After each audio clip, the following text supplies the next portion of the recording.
ating masarap na breakfast.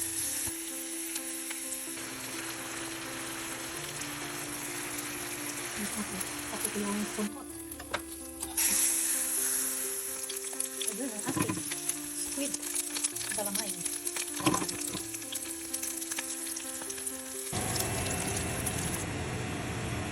My fruit salad. Golden curly salad. 2 minutes. Perfect ang pagkaluto. Baked whiting fillet. Ay, ayun. Successful ang ating bicho. So, ito siya. Buburan mo lang siya ng brown sugar or white sugar after siya maluto. Ganyan lang siya kabilis. Ito kasi ang unang bits na alam ko. Kasi dati sa amin madami nagtitinda ng ganito. Lalo na yung mga maraming tanim na kasawa. So, most of the time, ang bits sa amin sa Cebu ay gawa sa kasawa. So, ito na nga yun. Bitso ni Mrs. G. Cebuano version. Cebu version. You. Happy birthday Okay. to you. Exit ang ating live. Yan, gawin lang natin. Uy! Lumukso.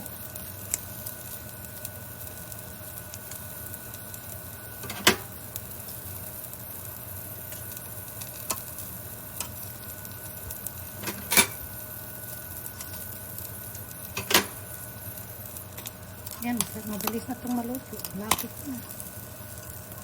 Gusto yung lutong-luto talaga siya. Ayan, brown na brown. Nalaman mo namang luto siya pag brown na brown na.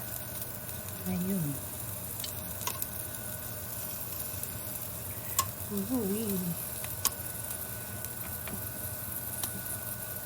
Ayan, meron tayong sesame oil at saka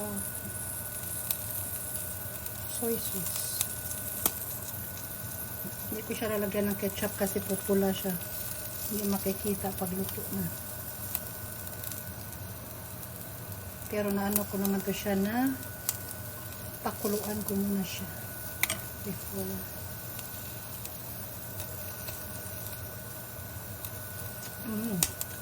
Sarap.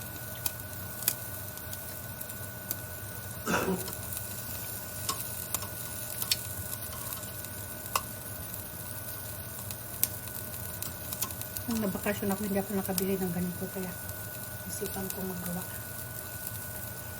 Magluto.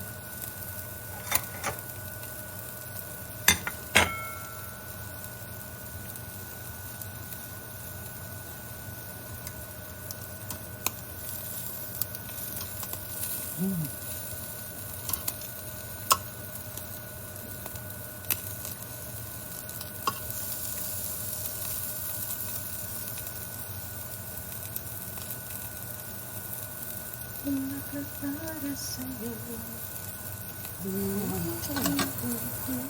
Nag-isip ito, luto na.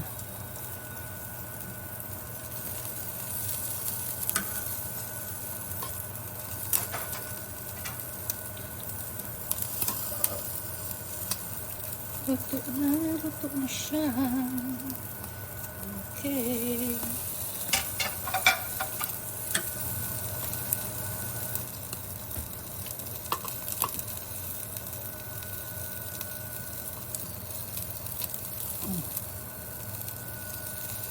Ay, ayun. Nahulog na. Oh my goodness.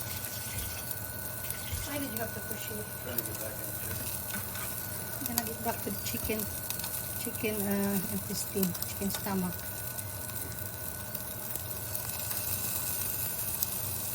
Yes, it is done.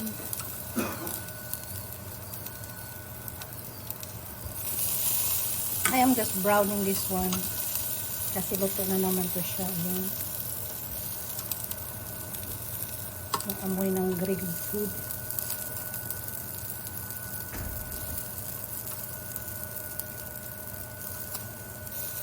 Yan o. Ang ganda ng pagkaluto. Partner natin sa steamed sardine. Steamed sardine. Meron tayong steamed sardine. Daog na. Tapos meron akong ang palaya. Ay, sus. Pinaki. Parte, gamia. Ituin natin ang nakisabi. Steam it for further. Okay.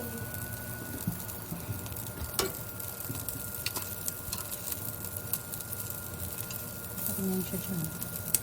I guess this is done. This is done. This is done. This is about done. Ayan. Sarap tingnan oh. Sining! Meron pang maliit na piraso dito. I-grill natin lahat. Mga kunti-kunti na lang ako.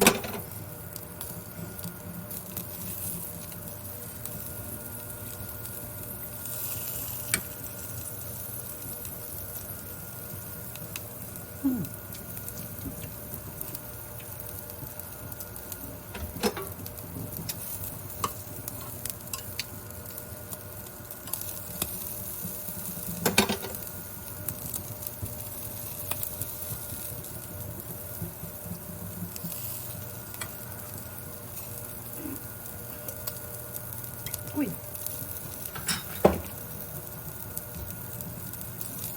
Ang daming sesame oil.